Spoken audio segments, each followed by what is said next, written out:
غزوہ خندق کے موقع پر جب صحابہ کرام مختلف جماعتوں میں تقسیم تھے، کھدائی کر رہے تھے، حضرت سلمان سب کو پیارے تھے، تو ہر ایک کی کوشش تھی کہ یہ ہم میں سے ہوں، چونکہ اپنا خاندان تو تھا نہیں، اپنا تو سب کچھ قربان کر کے آئے تھے۔ اب صحابہ قبائل کی شکل میں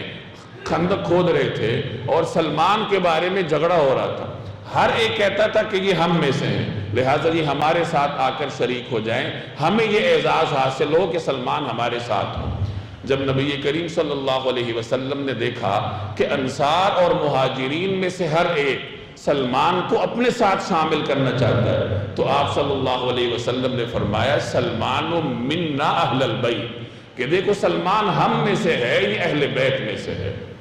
یہ طویل واقعہ اس جملہ کو سنانے کے لیے میں نے عرض کیا کہ اپنا خاندان اللہ کے لیے قربان کیا،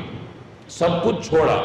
تو اس خاندان کا متبادل اللہ نے کتنا شاندار ان کو عطا کیا کہ رسول اللہ صلی اللہ علیہ وسلم نے حضرت سلمان کو اپنے اہل بیت کا ایک فرد قرار دے دی۔ یہ صحابہ کرام میں حضرت سلمان کا امتیاز ہے کہ جناب رسول اللہ صلی اللہ علیہ وسلم نے غیر عرب ہونے کے باوجود انہیں اپنے اہل بیت کا ایک فرد قرار دیا ہے۔